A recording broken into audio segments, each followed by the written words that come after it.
Hey you guys, I just thought I'd let you know I'm standing here talking to a couple of sailors that just came up from San Simeon, and they're Catalina 34, originally from, well, you're home based in Marina Del Rey, right? That's right, yeah. And so you pulled over at San Simeon Cove for a while, probably, and anchored, which is beautiful. I love that cove. Right, and then you sailed up here.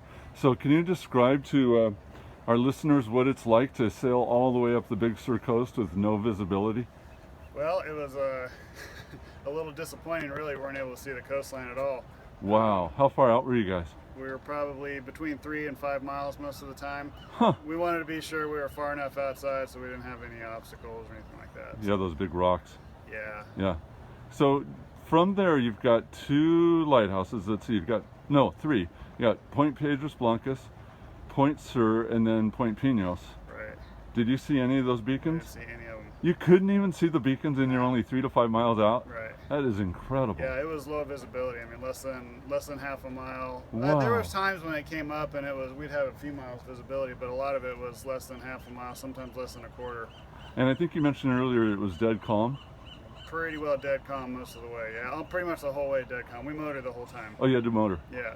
So you're doing, like, what did you say, 6 knots? 6 knots, yeah. Motor. We had the mainsail up and just the motor on. We're doing about 6 knots on average. So, and I think you told me earlier it's 85 miles? It was almost exactly 85 miles, the route we took, and we did it in 14 and a half hours. Yeah. What time did you leave? 2 a.m. Oh my God. And it was super low vis getting out of the anchorage there in San Simeon. It was all fogged in. The fog came down just as we were pulling up the anchor, and there's a couple other boats. We kind of navigated around them, and I had tracked a course in around the kelp when I came in on my chart plotter, so I knew kind of where the kelp was and where it wasn't. And we just followed that back out to the waypoint that I had out there, and then we headed offshore 3 miles and then headed up. So your chart plotter knew where the kelp was? No, but I saw it when we came in the day before. Oh. Yeah, we came in the day before, so I knew where it was, and so I plotted my course into the anchorage because I knew I was going to be going out at night, and I didn't want to have to deal with the kelp, and I just followed that course back out. Gotcha. And then once we were outside of the bay, we headed straight offshore for about 3 miles before we turned. You're a very wise sailor. So when you finally came in here to Monterey, what time was that? About 3? Oh, we just pulled in 4:30. About 4:30. Yeah. Holy moly.